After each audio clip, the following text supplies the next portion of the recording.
there's these side effects that happen with non-nutritive sweeteners that can kind of derail the progress you're hoping to make. For example, they've been seen in studies to lead to microbiome dysbiosis. So they're going to impact your microbiome in a way that then interferes with your glucose tolerance, and that's going to affect your resistance to insulin and your blood sugar regulation. So it leads to things like metabolic dysregulation, weight gain, sugar cravings, and there's even evidence in the studies of links to cancer. Welcome to the Mind in My Wellness podcast, your podcast for all things macros, movement, mindset, and everything in between. Hello, my friends. Welcome back to another episode of the Mind in My Wellness podcast. I'm Dani, your host, and today we have another guest episode, and I'm super excited to be chatting with Janine Higbie, who I have had the pleasure of meeting now twice at different health events in the Southern California area.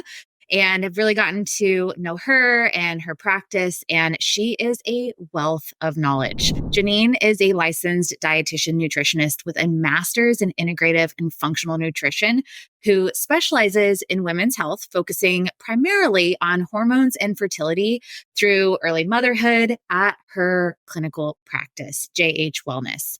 As a mom of three, Janine combines an approachable, real-world perspective with the latest research-backed science to help you and both your baby thrive. In today's episode, we dove into 5 all-too-common ingredients that she recommends removing from your diet for your health. Now, by no means is this episode meant to fearmonger, but really provide you with science-based evidence to make informed decisions on the foods that you're buying for both you and your family for that long-term health, because we all want to live long, happy lives, right? So I am so excited to share this episode with you. I learned a lot personally in this episode from a lot of the research that she shared, and now I can't wait to share it with you. So let's dive in. Hi, Janine. I'm so excited to chat with you today. Welcome to the podcast. Thank you, Dani. I'm very excited to be here. I have had the privilege of meeting Janine twice now in person.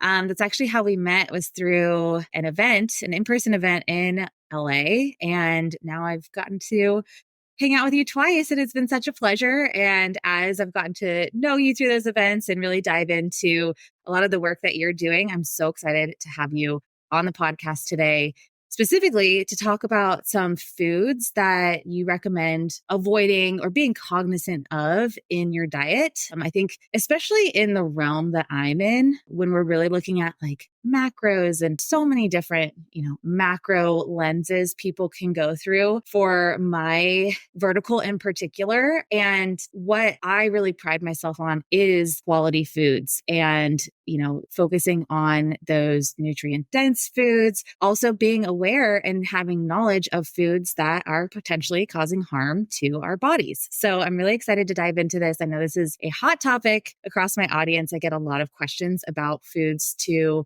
be cognizant of or potentially eliminate from their diet. So I'm excited to dive into that with you today. So to kick things off, let's jump right into it. What are some of the foods that you recommend either being cognizant of or avoiding in your diet when it comes to, especially at the grocery store or going out to eat and there's like a lot of processed foods, things like that? What are some things to be cognizant of? Yeah, absolutely. Even that term processed food brings up so much for me of, a short but important list of things that I always encourage my clients when I'm working with them to, flip over the label, read what's in there, and look out for, some of these big heavy hitters. The first one I would say is probably artificial sweeteners.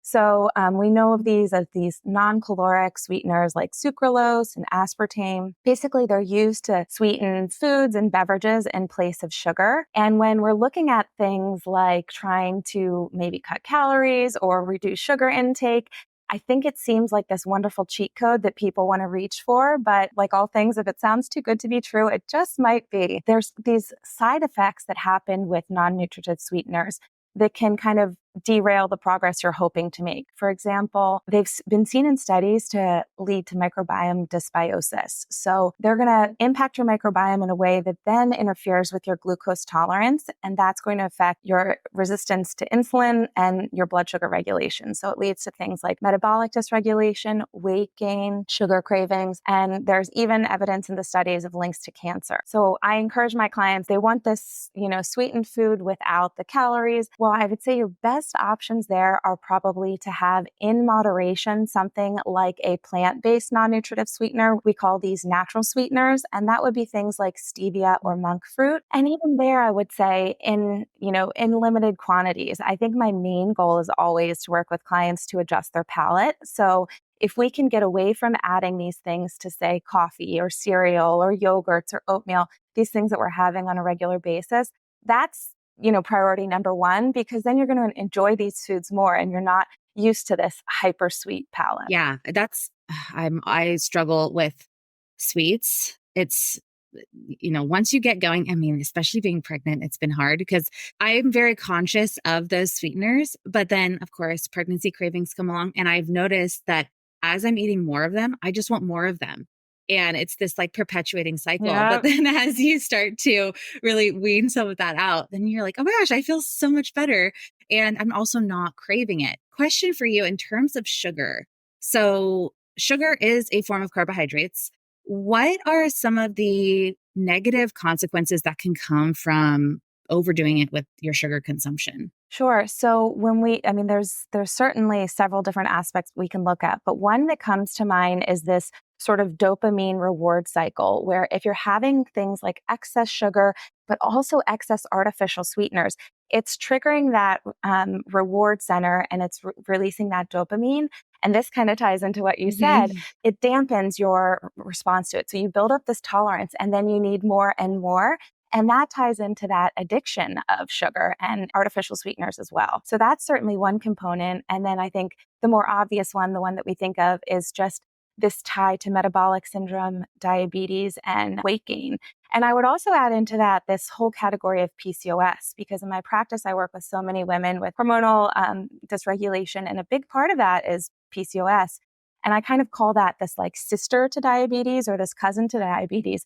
They all tie into this insulin resistance, which is your body is not as responsive to the insulin. And if we take a step back, what I mean by that is, glucose is the energy for our cells.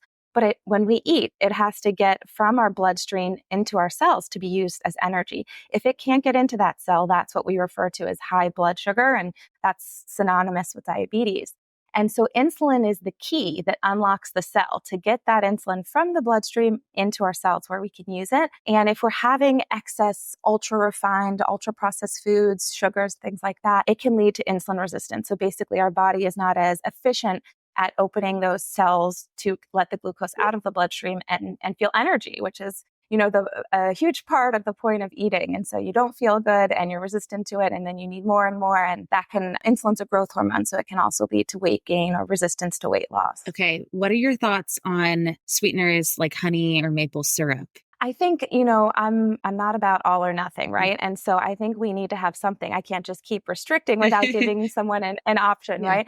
So I think those are great options. I think that that's the way to go if you're going to do something like sweetening, again, like a yogurt or an oatmeal. But just like I mentioned with the monk fruit or the stevia, I think it's all, let's check in with ourselves of how much do I really need? Can I put some frozen wild berries in there instead and get enough of that sweetener? So I would say I'm always trying to have my clients check in on what's habit, like what are we doing just because we've always done it, and what do we truly feel is serving us in the moment. So maybe try those foods that you would normally add a honey or a maple syrup to without it, or again with some more fresh fruit, and see if that works for you. And if it doesn't, if you want to add a little bit, I think those are very good, reasonable options. Okay, great. I love that you mentioned fresh fruit because I will do Greek yogurt, and my husband is like addicted to those Greek yogurt cups that have like the super, I don't know. I think it's disgusting now, Yes. but the fruit that you just put in it with the cup. And I'm like, how about we put some like fresh fruit in there? So yeah, Yeah. yeah, maybe And little I love swaps. frozen fruit. Oh, frozen Yeah, the fruit. Yeah. frozen fruit is such a Hmm. yeah, it's cheaper. You can buy organic at a lower cost. You always have it on hand. So when you want something, you're not, making a worse decision because you Yeah. just don't have it. So my freezer's stocked and we use that as like, the kids love it as like a treat. Hmm. They were just munching on frozen grapes and mangoes, over the weekend. And then we do add that to smoothies and yogurts and things. And it's, you can defrost it or, Yeah. you can mix it in an icier way. And it's actually interesting and, and delicious in that form too. Yeah, absolutely. If someone listening right now is like, oh, I'm going to start paying attention to the amount of artificial sweeteners I'm consuming, and maybe they're noticing like, wow, I am consuming more than I thought I was. But it can be, you have that feedback loop of like, you have some and you want some more. What are some recommendations you have for clients you've worked with through this that can really help them kind of start to overcome that need or, dependency upon it? Yeah, I think that's a really good question because I think with artificial sweeteners in particular, I find that doing more of like a cold turkey approach, like getting it all out is actually really beneficial because what we talked about, there is this, if you eat a little bit, you want more. And it can be really hard to do something like that in moderation. I mean, to be honest, that's why that's added to so many things, right? It's increasing our, our cravings and it's making us eat more and want more. A lot of the food additives do play a role in that. And so I would say with artificial sweeteners in particular, removing them out and giving yourself, whether it's 1 week or 2 weeks, but committing to a certain period of time. And I like doing that because then it's also not this pressure of forever. It doesn't feel so heavy, but it's like, let me see how I feel and let me get through the worst of it. I mean, if you've ever had to, reduce caffeine, whether it's in like fertility or pregnancy or just something else going on in your health world, it can be worse before it gets better, right? You have the headaches, the withdrawal. And so it's kind of getting through that and seeing how you feel afterwards. If it's something like a natural sweetener where you're trying to reduce, I don't feel as strongly about that cold turkey approach. I have seen it work with clients where we switch things out. So if it's, you have a sweet tooth after dinner, for some of my clients, switching that to a date with a little bit of nut butter and a good quality chocolate with it. Like that can be super satisfying, or fresh fruit with Greek yogurt can be satisfying. And so I think there's these two categories. And one, it's where, swap in something healthier that's going to work for you and satisfy that sweet tooth. And then the other category is where it's like a little bit of Pandora's box. So like I have clients that I'm like, oh, just have a little bit of dark chocolate after dinner. And they're like, Janine, I'm going to eat the whole bar. Yeah. And I think that's a very reasonable thing to reflect on yourself and to know. And so I kind of always encourage my clients. I'm like, try a little bit. And if it's not Yeah. working for you, get it out of the house. Like Hmm. save it for the time when you're going to like go out to ice cream with your partner or, your kid or something like that, or your girlfriends when you're going out to dinner and you want to share a dessert. But that is a completely different picture of exposure than like keeping it in your house and you come home from a stressful day Yeah. and that's what you're going to reach for. Oh, yeah, absolutely. I don't know if you know this, but I actually had quite a bit of candida overgrowth about a year ago. And so, speaking to your point on just like kind of going cold turkey, that's what I did when I went through my whole candida protocol. Very, very immediately did I feel like I didn't need the sweets anymore. It was so wild to me. And yeah, it wasn't really until pregnancy that all of a sudden my cravings were like going haywire. Yeah. But yeah, that really worked for me too. And I typically am not someone who is like an all or nothing mindset with things, but for that in particular, it really worked for me in terms of kind of cutting that feedback loop with that sugar. Hmm. Yeah, that resonates with me as well because I am always trying to get my clients on the most diverse diet possible. My goal is not to just Yeah. restrict and take Hmm. away. And so I also am usually not an all or nothing person, but I do think that certain situations, that's more information, right? If I'm talking to kind of the general population, there are caveats of PCOS, of, gestational diabetes, type 2 diabetes or prediabetes, candida, yeast infections, someone that's having a lot of, vaginal yeast infections, the sugar is going to feed need that. So there are certainly instances where,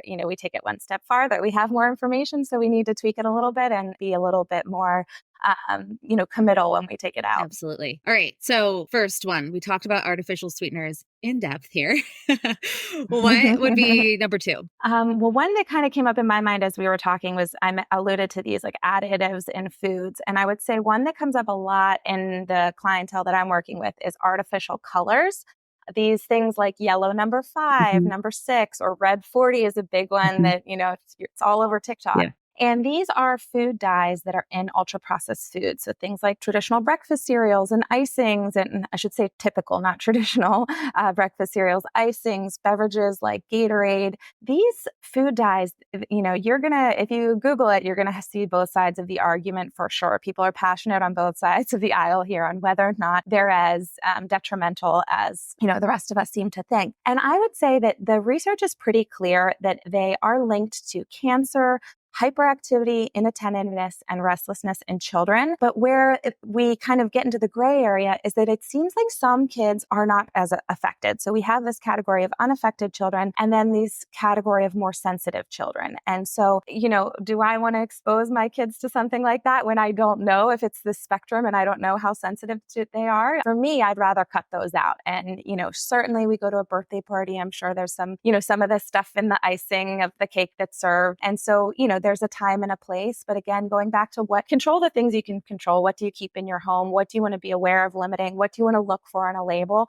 I would certainly say these artificial colors are a big one. Even since 2010 in the EU, they've been in foods with a warning. And the warning says it may have adverse effect on activity and attention in children. And very recently, Red 40 was banned in California. I believe it was the first state in the US to do so, but it won't be implemented until 2027. So we still need to, keep our eye out for those ingredients. Yeah, it is great that we're starting to kind of evolve the way in which we're looking at our food, because especially in America, it's not as regulated, even though, we have the FDA and everything. But looking at countries like a lot of those European countries and what isn't allowed there versus what's allowed here, it's quite eye-opening. So those, I know Red 40 is a really big one, but those food dyes, they are in a lot of children foods. And I know there's also, a lot of more adult foods that they can also be in as well. Do they have that same effect on adults, or is it really focused? Have they really found those findings more in children? They found those findings more in children. And I think one of the things that brings up for me is, does that just mean that, the kind of the dose makes the poison? So children are more sensitive and their smaller bodies, they're more affected by it. And so when I look at that, I think of, okay, if it's affecting a smaller person that way, do I want to be having that in my body totally. too? Right? And again, when we look at these things in studies, it's such an isolated, you look at one thing and its effect. But in the real world, as we can talk about with things like, endocrine disruptors and all of that, it's not one thing that we're exposed to. And so if we're getting this onslaught from all different areas, again, from artificial colors, artificial like fillers and binders and things like that, what does that look like on a daily, weekly basis in a standard American diet or with all this ultra processed food? So yeah, that the research tends to be emphasized more in children, but I would say that the links to cancer, that does tie into the adults more so. And the other thing I was going to mention is just that, it can feel overwhelming when I start throwing these like yellow number 5 and all of this stuff out there. But one thing is it's in the label, but number 2 is that they are not allowed in organic foods. So that is something that if you are purchasing anything organic, there's not allowed to be any artificial preservatives, colors, or flavors. So that will give you a little bit of peace of mind without having to do, so much legwork. Yeah. Okay. So 2 takeaways there. If you are wanting to reduce or eliminate those ingredients from your foods, 1, you can buy organic, or 2, just take a look at the nutrition label and the ingredients. Yeah. Okay. Exactly. Great. All right. What else do you recommend? I would say a big one that comes up for me a lot is this concept of processed meats and the link to cancer. And so, when we're looking at things like cold cuts, hot dogs, bacon, things like that, The concern here that is linked to cancer is the presence of nitrates and nitrites. And these naturally occur in our water and our soil, but in this case, they're food additives and they're used to color and preserve and flavor processed meats. And so that category of food additive is actually different in the way that it affects our body than these naturally occurring nitrates and nitrites. The reason for that is hypothesized to be just that there's other things in these naturally occurring foods like vitamin C, which is a powerful antioxidant, and these other compounds that inhibit our body from converting these two compounds into the dangerous form, which is nitrosamines. And so when we're eating something like a celery or spinach that has it naturally, our body doesn't seem to convert it from this less dangerous compound to the nitrosamines, which is the cancer causing or at least linked to cancer. So when you're looking at it, sometimes people will say, well, it's naturally occurring. It's in celery. How bad can it be? Well, it's not the same. I mean, if we take a step back and we look at, salami versus celery, I think we can understand that there's probably some inherent differences there in the processing level. And so what I would say here is that, I mentioned cancers. It's linked to a whole slew of them. I mean, colorectal cancer, stomach cancer, pancreatic cancer, breast cancer. So I'm very cautious of how much exposure, myself or my family is getting to these things and really trying to reduce them in the diet and looking for things, again, like an organic, or if you're someone that likes sausages, something like a chicken sausage is not going to have it. So looking for less processed meats is always my number one recommendation. So something like, a beef, a steak, a turkey, a chicken, wild caught fish, that's going to avoid this entirely. And that would be number one. But if you're someone that, enjoys a turkey sandwich, looking for that organic turkey or looking to see if they use celery salt on the label, it will usually say like no nitrates, no nitrite. And then if you're looking in the ingredient, celery salt is usually the preservative that's used instead. Interesting. I did not know that. That's a good little Yeah. tip there. When it comes to, let's say, the turkey example, turkey sandwiches, turkey, whatever, it's very accessible for a lot of people. Is there a difference between the turkey, say, that you'd get at the deli counter that's being shaved versus like that prepackaged turkey where you can look at the ingredients? Yeah, I would say, it's hard for me to answer that because I think there's a wide variety in both forms. Okay. And so I don't think we can generalize necessarily by both of those two groups, but there are some great brands, even in those like pre-sliced packaged ones. If you look at some of those, like an Applegate or the sausages like Belinsky's, a lot of these organic brands, they will very clearly say, because they want to advertise that, that positive benefit of no nitrites and no nitrates. And those would be what I would recommend in that scenario. Okay, great. And are there any other foods that you would kind of be cautious of? Yeah, I would say the other one that comes up a lot, which is maybe a little bit more obvious, is just the ubiquitous high fructose corn syrup. So we spoke a lot on artificial sweeteners, and this is kind of, adjacent to that. And it's an alternative to sugar. It's this sweetener made from corn. But really in our, American diet, if you look at the foods on the shelf, the sodas, the juices, all of that, it just seems to be everywhere. And it's linked to diabetes and weight gain. It's linked to inflammation. One of the things that I find very alarming is that it is linked to non-alcoholic fatty liver disease and now even in kids. So that used to be something that we would look at much later in life, resulting from liver inflammation. And now, because of the way fructose and glucose are processed differently in our body, fructose has to go through our liver for processing. And this excess amount of fructose that is seen in high fructose corn syrup, it seems to be that our livers can't handle that. It's too much on that. So it's very different than having a bowl full of berries or, some pineapple. I mean, the fructose in fruit is a completely different story in the sense that we're not going to overeat it in the same way. Our body can process that. It can keep up with that. Our body knows what to do with that real whole food. But when we're having this high fructose corn syrup and everything, it seems to tax the liver. And now we're seeing what used to be thought of a chronic disease later in life in adults in young children that are, drinking lots of sodas and juices and sports drinks and things like that. I would say that's also a really big one. And I find it really interesting in the wellness world. We hear so much about like agave, less so now than maybe like 5 years ago, but agave is primarily fructose. So it looks much more like a high fructose corn syrup than it does like a table sugar.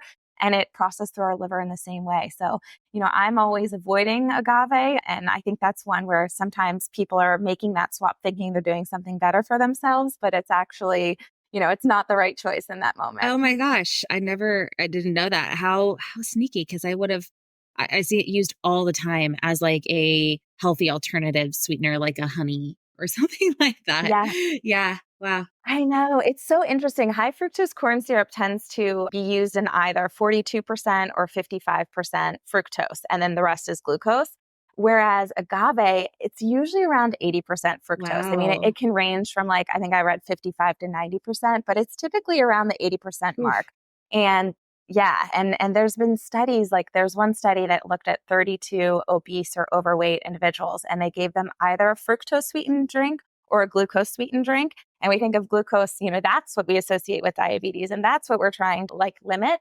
But Yeah. really in that study, there was increase in belly fat and blood sugar levels and decreased insulin sensitivity in the group that drank the fructose drink. So I would say, be aware of that when you're looking at something, that can have agave as a sweetener, like some of these acai bowls and things like that are intentionally including it. I would steer clear. Honey is a less dramatic version of that. It is a little bit higher in fructose than something like a table sugar, which is 1 to 1, 50% each. But again, honey isn't as intense. We tend to use less of it. It's not snuck into, foods to be healthy. I think when someone's having honey, they know they're having something sugary and they're okay with that, right? It's this informed decision that I'm always trying to get at. I don't like when something is like marketed as sneaky healthy Yeah. when, might not be the right choice. Yeah. Marketing. Yeah.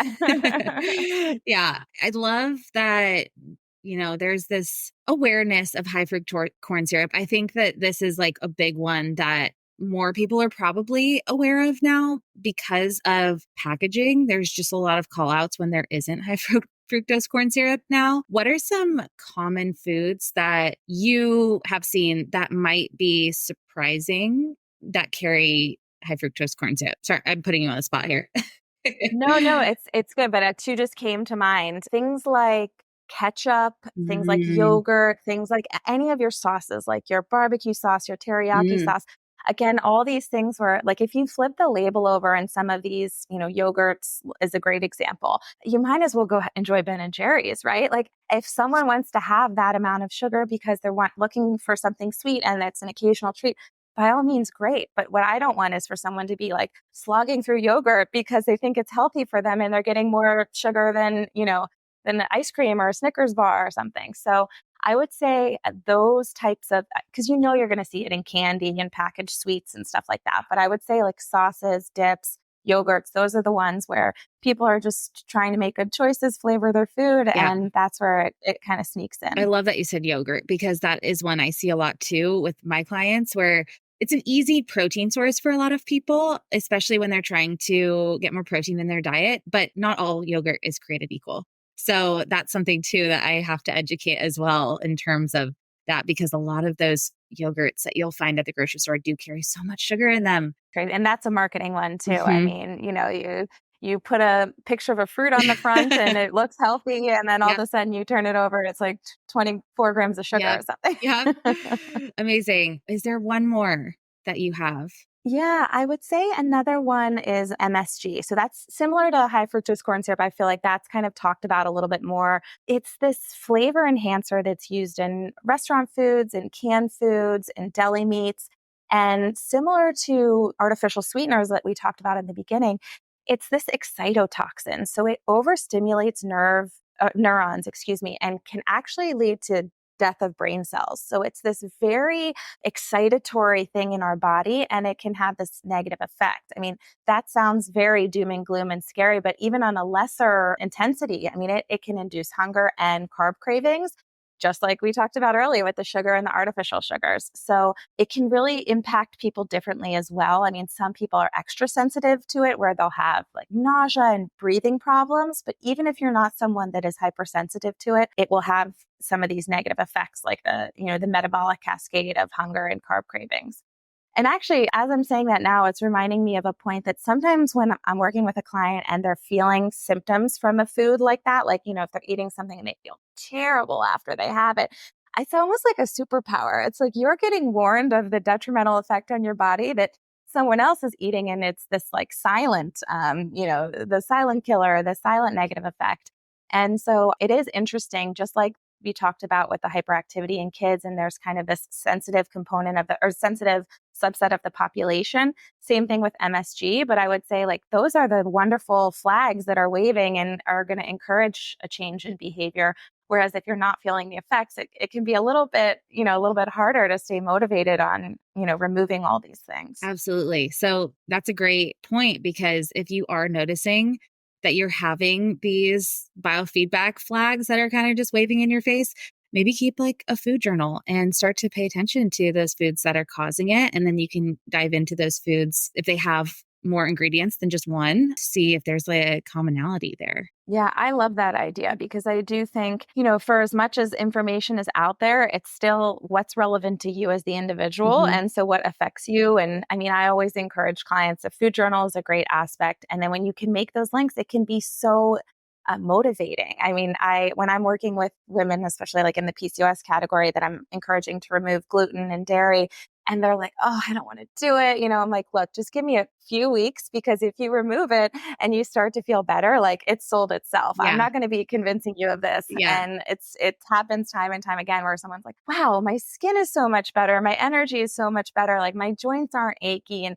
wow, I didn't realize, my bloating's gone down. And it's like, okay, well, I don't need to encourage you to keep doing it. Like you've learned that lesson for yourself. And, again, sure, here and there on a special occasion, like you can enjoy it, but it's again, enjoying it with that like informed approach where you know how you're going to feel afterwards. And so you can decide if you want to consume it. But if we just leave all of this stuff in our diet, day to day, ongoing, we have this like low level, consistent inflammation, fatigue, things that are maybe we just feel like that's how we're supposed to feel. But then when we cut things out, we can kind of open our eyes and say, oh, well, that actually, I feel a lot better doing it this way. Or, you know what, it didn't make a difference. And, maybe my body can handle something like a dairy and a yogurt. And again, like I mentioned, I'm always encouraging the widest, most diverse diet. So I don't want to remove things from, someone's diet just because, but I think it's a really important tool of just trying to identify what works for you. And food journaling is a great way to do that. Totally.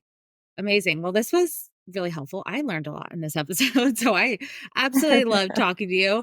Okay, so to kind of recap what we talked about, those 5 kind of categories that you recommend. Number 1 was artificial sugars, which we dove in a lot to, because I think pregnancy brain over here is like, I need to remind myself that. Nitrates and nitrates, artificial colors, high fructose corn syrup was another one. And then the last one was MSG. Did I get all those right? You did. Okay. Yay. Amazing. Awesome, Janine. Well, thank you so much for all of the knowledge that you shared here today. Where can my listeners find more about you? So you can find me on Instagram at jhwellnessco, or my website is jhwellness.co. I'm LA based, and my practice is completely virtual. So I work with clients all over the country, actually even international. So you can find me and my little children mostly on Instagram, sharing my life and kind of how I make diet and nutrition for me and my family. Love it. I'll post everything, all your information down in the show notes too. So you can easily just scroll on down and find out more about Janine. But amazing. Well, thank you so much for joining us today. And thank you so much for having me, Danny. Thanks. Thanks for tuning into this episode.